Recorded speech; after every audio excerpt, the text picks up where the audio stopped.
Hello friends, Namaskaramlo. Welcome back to our channel. We travel together. Today we are going to explore a beautiful city in the heart of Europe, that is Brussels. Brussels అనేది Belgium రాజధాని మాత్రమే కాదు, European యూనియన్కి కూడా కేంద్రము.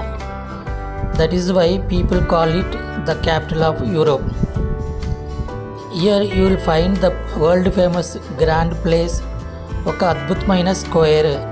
ఇది UNESCO world heritage site.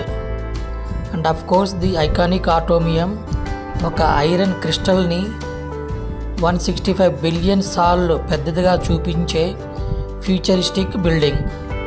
అలాగే మానెకెన్ piece, చిన్న బాబు విగ్రహం కూడా ప్రపంచవ్యాప్తంగా ఫేమస్.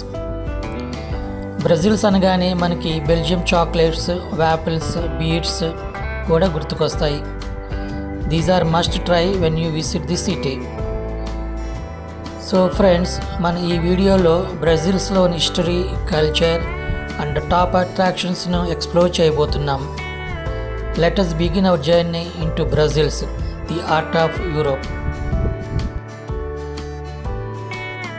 ఇప్పుడు మనం గ్రాండ్ ప్లేస్ అనేది బ్రెజిల్స్ సిటీ హృదయంలో ఉన్న ఒక అద్భుతమైన చారిత్రాత్మక స్క్వేర్ని చూడబోతున్నాము. దీనిని గోర్టే మార్కెట్ అని కూడా పిలుస్తారు. ఇది యునెస్కో వరల్డ్ హెరిటేజ్ సైట్లో భాగం మరియు యూరోప్లోని అందమైన స్క్వేర్లలో ఒకటిగా పరిగణించబడుతుంది. ఈ స్క్వేర్ చుట్టూ ఉన్న భవనాలు 17వ శతాబ్దం నాటి గిల్డ్ హౌసెస్. ఇవి అప్పట్లో వ్యాపార వర్గాలకు, వాణిజ్య సంఘాలకు చెందినవి. ప్రతి గిల్డ్ హౌస్కి తనకంటూ ప్రత్యేకమైన ఆర్కిటెక్చర్ ఉంటుంది.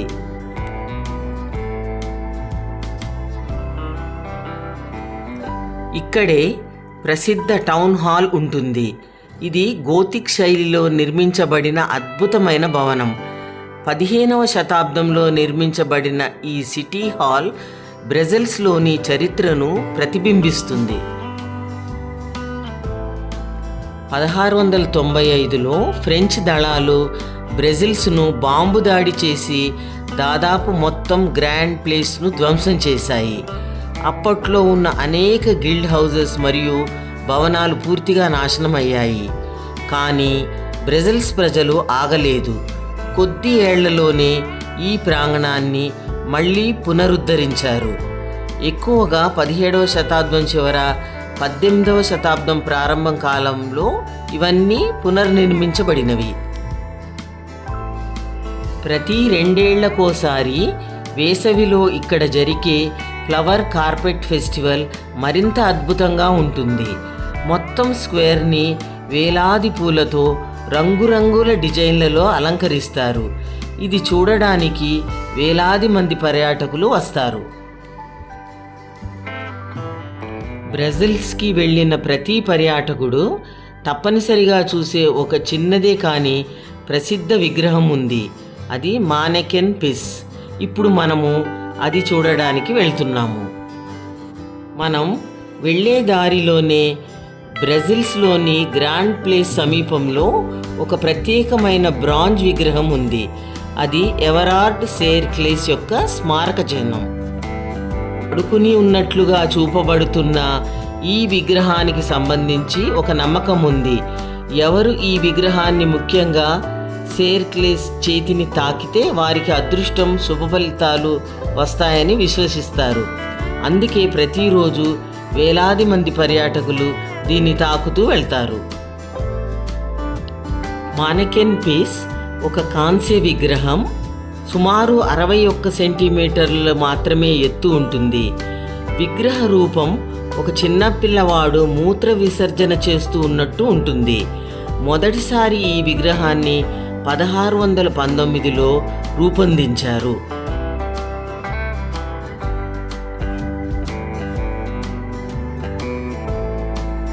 దీని వెనక అనేక ప్రచార కథలు ఉన్నాయి.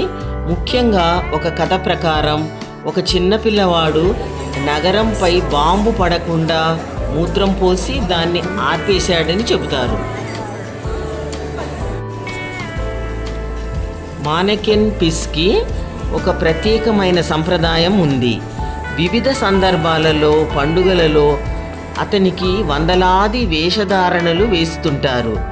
ఇవి ప్రత్యేకంగా దాచిపెట్టి ఒక మ్యూజియంలో ప్రదర్శిస్తారు. ఈ చిన్న విగ్రహం బ్రెజిల్స్కి ఒక సింబల్గా మారింది. ప్రతిరోజు వేలాది మంది పర్యాటకులు వచ్చి దీని ఫోటోలు తీసుకుంటారు.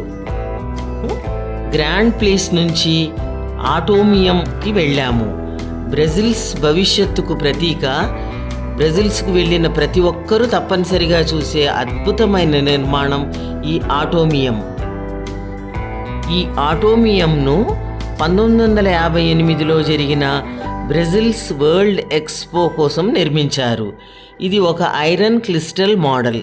దీనిని 165 బిలియన్ రెట్లు పెద్దదిగా చూపించారు.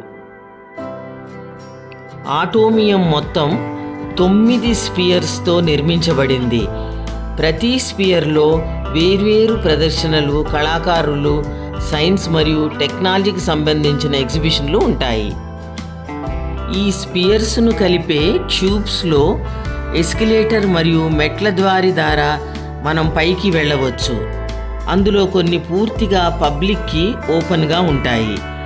ఆటోమియం పైభాగంలో ఉన్న స్పియర్లో ఒక పానోరమిక్ రెస్టారెంట్ ఉంది. అక్కడ నుంచి మొత్తం బ్రెజిల్స్ నగరాన్ని 360 డిగ్రీలు చూడవచ్చు. ఫ్రెండ్స్, ఈరోజు మనము బ్రెజిల్స్లోని 3 ముఖ్యమైన ప్రదేశాలను సందర్శించాము. నెక్స్ట్ టైం మీరు బ్రెజిల్స్కి వెళ్ళినప్పుడు ఈ 3 ఐకానిక్ ప్లేసెస్ను తప్పక చూడండి. సో ఫ్రెండ్స్, ఇలాంటివి మరిన్ని ట్రావెల్ స్టోరీస్ తెలుసుకోవాలంటే మా ఛానల్ను సబ్స్క్రైబ్ చేయండి.